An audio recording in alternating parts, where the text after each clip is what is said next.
With MRS members at the helm, the future is in good hands. This meeting is a stage for some of the most innovative and mind-blowing feats of engineering the world has to offer. From household name exhibitors to student researchers, everyone at this meeting has something incredible to contribute to the materials ecosystem. Today on MRS TV, we've got our sights set on how the world is going to evolve and change under the influence of MRS attendees. You're watching MRS TV. This is MRS TV. MRS TV starts right now.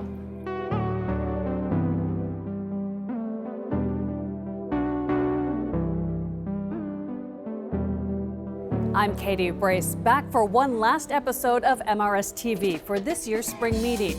Before we all head home, we're featuring some novel ideas and concepts in materials that are sure to shape the future of the field and beyond. This method is really exciting because it allows us to study systems that we thought were computationally impossible. We'll sit down with the winner of the 2024 MRS Postdoctoral Award, Mit Naik. This problem of moving data back and forth between the two blocks in a digital computer becomes exacerbated by artificial intelligence. And consequently, neuromorphic computing, by circumventing that problem, will allow for more energy-efficient artificial intelligence. Mid-career researcher award winner Mark Hersam will also join us in the studio to talk about neuromorphic computing. Plus, we'll visit two of the nation's leading institutions in materials research at Oak Ridge National Labs and Purdue University. Every episode of MRS TV has been jam-packed with so many incredible interviews, and today is no exception. If we've piqued your interest, you can catch up on our content at any time. You can keep watching MRS TV on screens around the Seattle Summit Convention Center, in your room at select hotels, on the MRS website, and on YouTube and X, formerly known as Twitter. First things first, we're stopping into Tonio Buonassisi's Symposium X session to learn about using generative AI as a tool in researching novel materials. This is a probabilities game, right? So when you conduct an experiment, there's a certain probability of success, P, and there's a certain number of experiments you can conduct per unit time, N.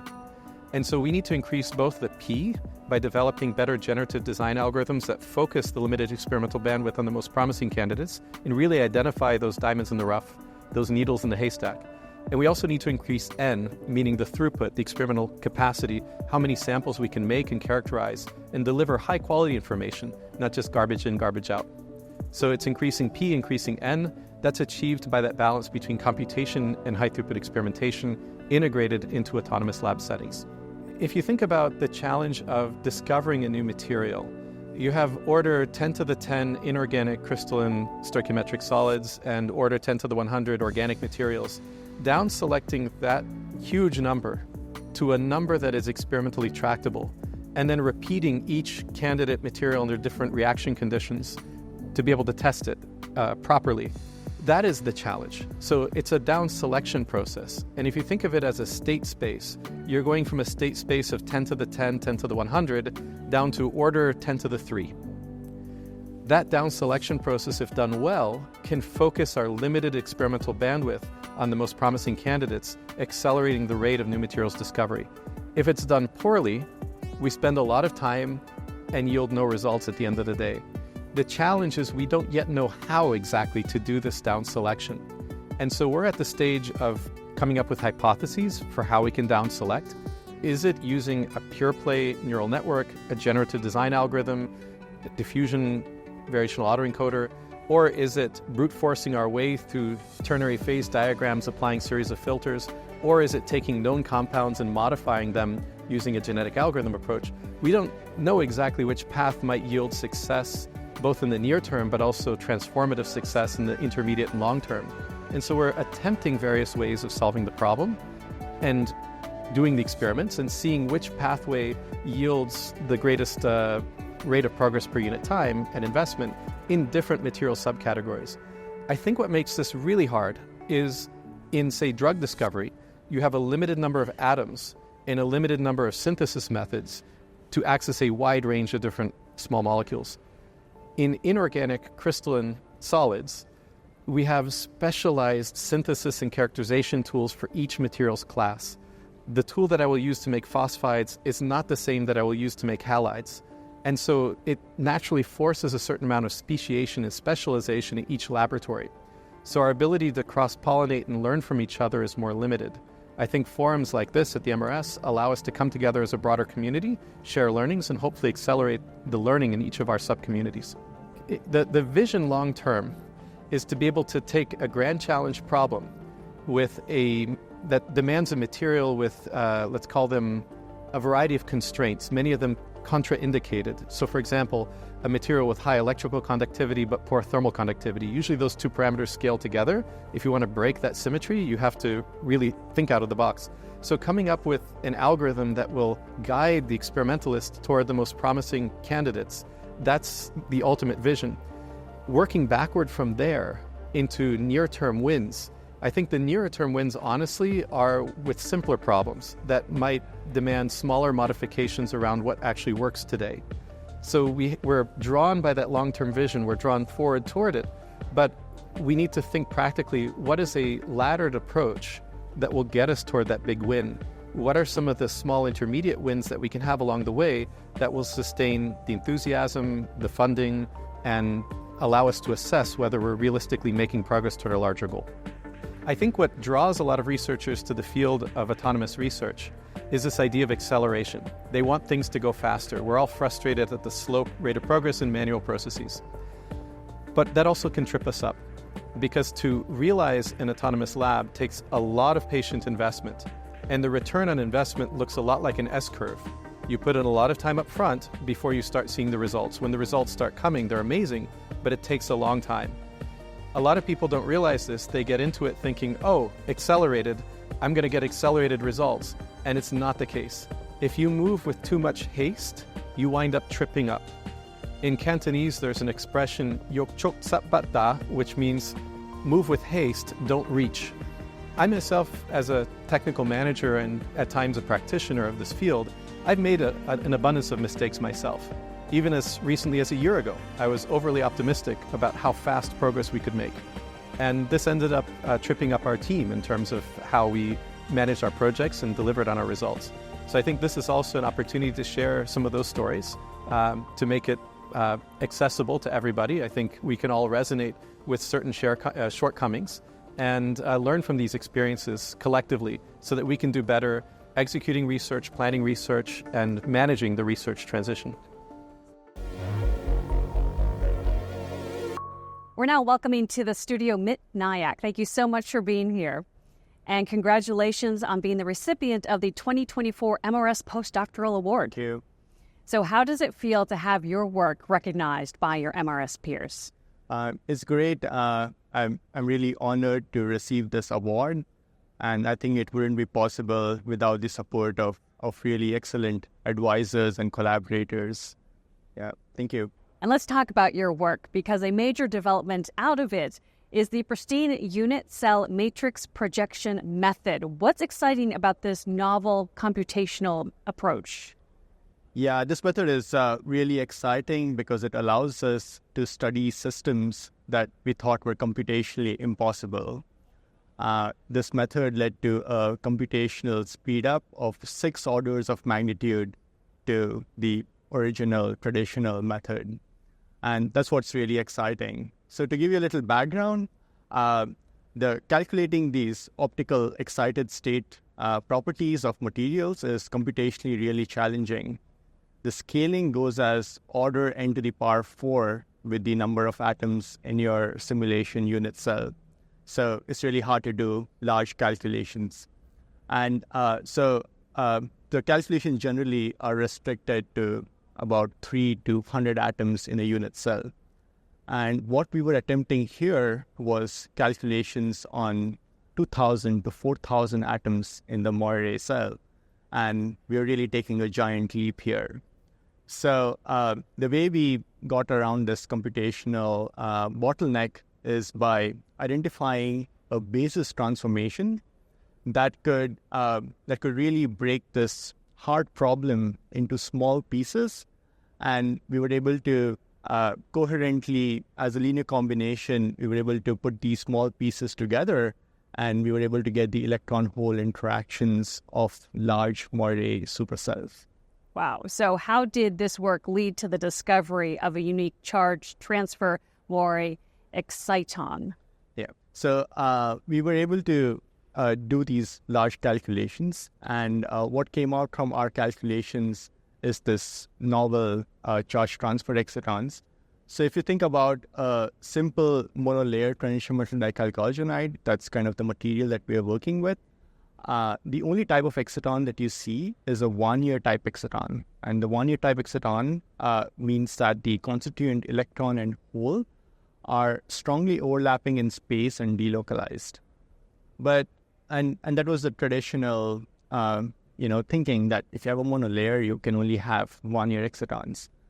But what we found is that when you create this Moiré superlattice, you can actually have a charge transfer exciton. That is, your electron and hole of the exciton are separated within a single layer of a transition dichalcogenoid. And that was really the new discovery. And in general, we're always trying to find new optical phenomena in materials. Thank you so much, Mint, and congratulations once again. Thank you. Now, let's visit a national leader in materials research at Purdue University. Their Scalable Asymmetric Lifecycle Engagement Program is spearheading a novel approach to training highly proficient U.S. microelectronics engineers, hardware designers, and manufacturing specialists.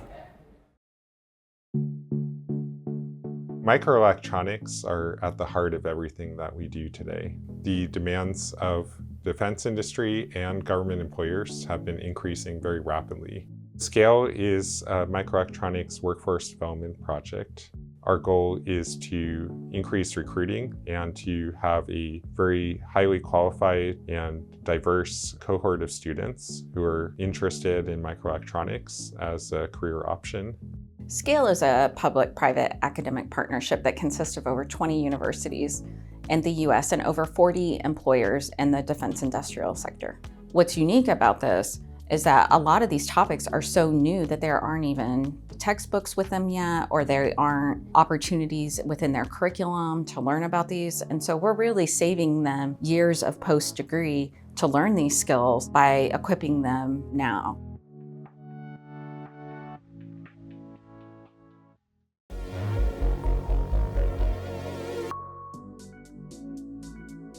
MRS encourages members across generations to advance their careers and promote materials research and innovation. Whether you are seeking a new career opportunity, committed to creating more inclusive and equitable environments, or celebrating educational and career achievements, MRS is here to support your career achievement goals. Free webinars and resources are offered year-round, covering a wide range of topics from preparing for a job search to getting your work published, to understanding unconscious bias, and so much more. Learn more at mrs.org/careercentral. You are a member.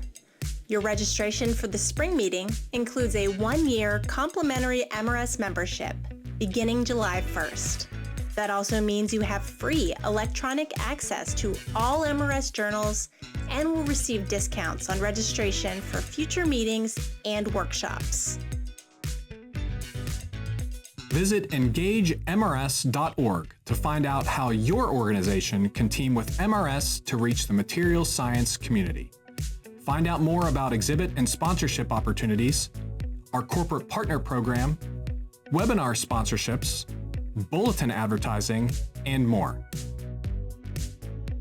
Join us for our upcoming virtual workshop, Artificial Intelligence and Materials, presented by MRS Communications and Nature Communications on May 21st and 22nd.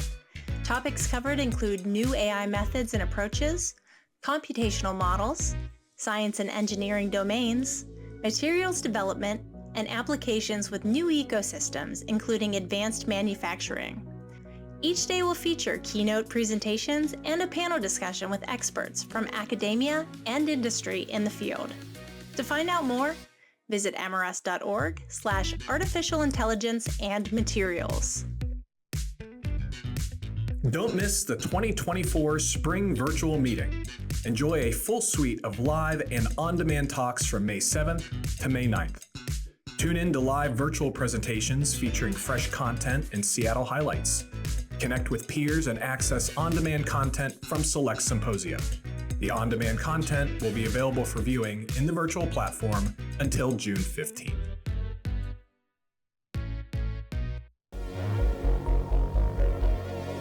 Joining me now is Babu Chalamala. Thank you so much for being here. And you're going to talk about MRS staging groups. So the big question is, what are they and how do they help advance material science? Yeah, we started staging as a way to bring in new areas into the society. That's one. And also provide a home for women MRS to develop new communities. Usually, multidisciplinary areas where we want to provide a platform that they can sustain and grow within the MRS. And we have done that for the last 7 years or so now, and starting with biomaterials. So biomaterials, I understand, has graduated. It graduated last year. What does that mean? Well, graduated means biomaterials is now a core part of the MRS program. That's the simplest way to say it. So, for example, you'll see biomaterials in symposia, in publications, in other things that we do as a society. And now biomaterials is part of the programming in an organic way. We are not making a special effort. So it's integral to MRS. So I understand there are 2 new staging groups. So what are they and what are they working on? Well, these are not new. These are actually topics which used to be part of MRS for many years, and we lost these communities. So we are using staging as a way to bring them back. So, for example, metals has been a part of MRS from the beginning. JMR is still the 50% close to your articles in JMR are on metals. But we don't have a lot of programming in metals in the fall and spring meetings. How do we bring metals back is one. So we have a staging group on metals. So our effort is, can we bring those communities and let them prosper within MRS? That's one. The second one is on semiconductor packaging and microsystems. We used to have very robust programming in the spring meeting on microelectronics. Over the years, kind of whittled down now. We're trying to make an effort to bring semiconductor packaging and all the things that associate with packaging, including microsystems like MEMS, hybrids, photonics, all those things. And staging is an activity that we are using as a platform to bring the group. So how are these staging groups helping shape the future of the field? Well, I think, staging has 2 roles. One is, how do you provide a home within MRS for new areas to emerge and sustain them and help them to grow as a community? That's one. And now we are using staging also as a way to bring things which we have lost as a society. And that's, a bigger and harder effort. Well, Babu, thank you so much for taking the time and explaining staging groups to us. Well, thank you. Staging groups are an important part of MRS's mission. The Society needs advocates and volunteers across membership to continue advancing the field. Let's hear from our meeting chairs again to find out how you can get more involved in MRS and its annual meetings.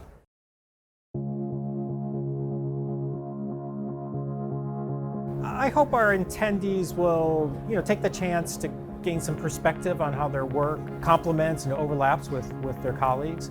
And focus on think about the big picture. Sometimes we get stuck in our somewhat narrow perspectives, and it's really great to be at an in-person meeting and get a much broader view of the field and how it's developing. There is one specific thing I like about MRS is interdisciplinary nature. What I would suggest everyone to do is to talk to people and have intense discussions, because one problem that you have might already exist somewhere in the other field. All the attendees make sure that you grow by following what is there that is available for you at MRS. Anyone can apply to organize a symposium at MRS. You just need 4 organizers and a good topic, and that's the best way that you could start to get involved. Just propose it when the call for symposium proposal comes up, which is of course almost 1 or 1.5 years ahead. but the chances of getting it is quite high. So for me, it was a very, very good experience as a symposium organizer.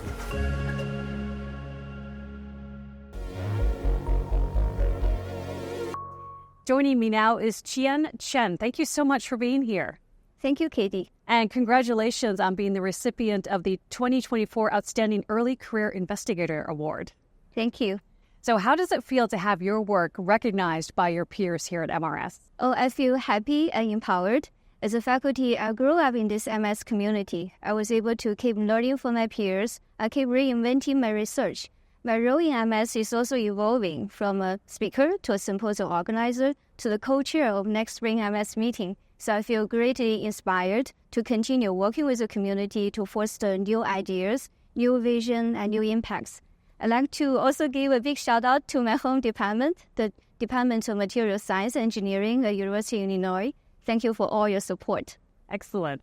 Well, tell us about the impact your work has had on our understanding of nanoparticle superlattice formation. Sure. Nanoparticle superlattices are behind many of our daily life and extreme environment applications, all the way from electronic devices, biomedical devices to shock absorbers. And this can keep going on and on because every single day, all the researchers all over the world are making a new application and new property. So meanwhile, my group has this philosophy that we want to image a material, understand its formation, and then engineer it. So we have taken the imaging challenge to videotape the formation process of nanoparticle superlattice in real space and real time. You should come to watch our videos. They're really remarkable. So individual single nanoparticles, they dance in solution, make smart decisions to form into the final lattice. So why do we care about taking such videos? Because then we can precisely control the size, shape, symmetry of the superlattices, which are all very important to their properties. So my group has taken a few demonstration examples to show how we can modulate the self-assembly dynamics, how we can amplify the merit of each single nanoparticle as they interact to have emergent properties that people haven't seen before. So what is next for your lab after all of this? Yes, with this amazing capability of making the invisible visible, there are many uncharted opportunities for us to pursue. Going beyond nanoparticle superlattices, my group has been working on complex materials that are heterogeneous, such as filtration membranes and batteries. We're using the best characterization technique, including and going beyond liquid phase electron microscopy, the best modeling and data science approaches to understand that structural property relationship.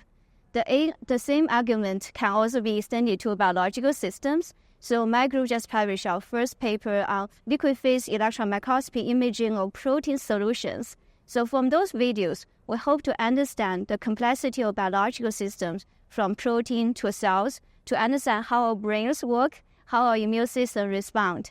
There are so many opportunities out there. Sometimes I will wake up from my dreams, take notes before I forget. So I would like to end by saying, join us in this adventure. The best is yet to come. Thank you so much, Qian Chen, and congratulations on your award as well. Yeah, thank you. Now, join Dr. Stephen Jesse and his team at Oak Ridge National Laboratory in the realm of atomic precision in materials fabrication. Their goal, to revolutionize quantum information sciences by manipulating atoms with unprecedented accuracy.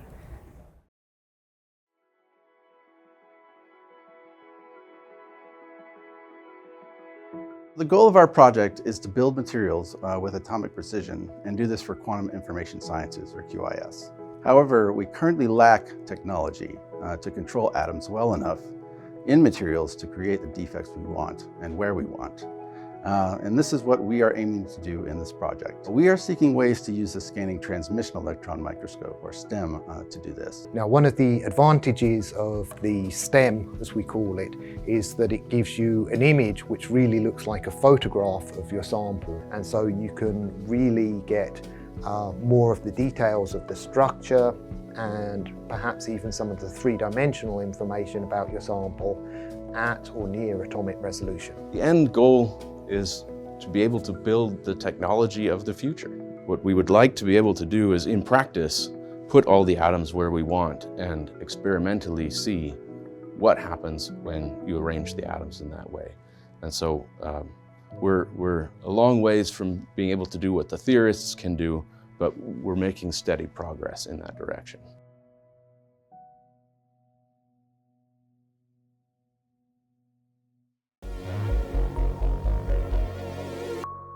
Joining me now is Mark Hersam. Thank you so much for being here today. My pleasure. And you are the recipient of the 2024 MRS Mid-Career Researcher Award. Congratulations. Thank you.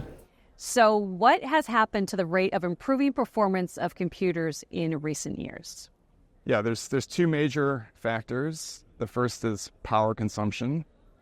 The faster you run a computer, the more power it consumes. And this is why clock speed is no longer mentioned as a metric when you buy a microprocessor, because it's stalled for the past 20 years due to this power consumption problem. Second major limitation is that the whole model of Moore's law is to make the transistor smaller, to pack more in per unit area. And we're now approaching atomic limits of further scaling. And as a result, that also limits computing performance. So how can neuromorphic computing possibly circumvent this? Right. So neuromorphic computing is modeled after the brain-like computing. The brain is orders of magnitude more energy efficient at computing than a digital computer. And there's two principal reasons for this. One is that a conventional computer uses a so-called von Neumann architecture, where we have memory in one location, microprocessor in another, and then we move the data back and forth. That movement of data and the big data limit, the world in which we live today, leads to massive power consumption. In contrast, the brain co-locates memory and information processing, thereby minimizing the need for data to move, and that reduces power consumption. The second major difference is that the brain is a three-dimensional architecture, highly interconnected, whereas a digital computer is a planar two-dimensional architecture. So neuromorphic computing aims to take advantage of those two attributes of the brain. So what's promising about using neuromorphic devices for machine learning and AI, which is big these days? Exactly. So the whole concept of AI is to train your neural network on as much data as possible. The more data you give it, the smarter it gets. Which means this problem of moving data back and forth between the two blocks in a digital computer becomes exacerbated by artificial intelligence. And consequently, neuromorphic computing, by circumventing that problem, will allow for more energy-efficient artificial intelligence. Additionally, if we think about artificial intelligence as mimicking real intelligence, then we want to go after higher order cognitive function than what AI currently does. AI today is essentially pattern recognition. Real intelligence goes beyond pattern recognition.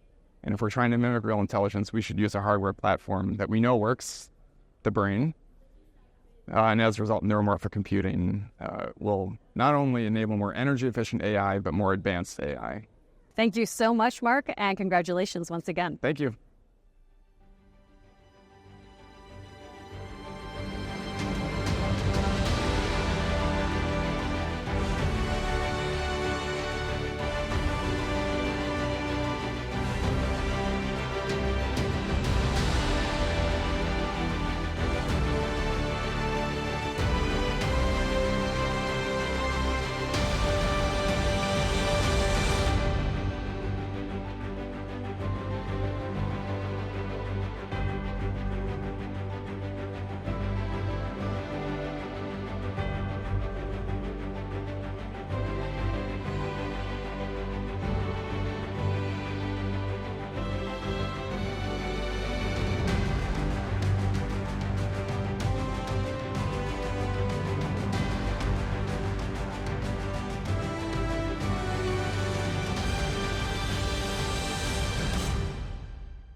And just like that, we're closing out our spring show here on MRS TV. We can't believe how quickly the time has flown by.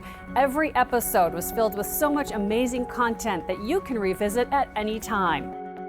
You can keep watching MRS TV on screens around the Seattle Summit Convention Center, in your room at select hotels, on the MRS website, and on YouTube and X, formerly known as Twitter. We'll be back again in December for the 2024 MRS Fall Annual Meeting. I'm Katie Brace, and I'll see you in Boston this fall. I'll see you in Boston this fall. I'll see you in Boston this fall. I will see you in Boston this fall. I'll see you in Boston this fall.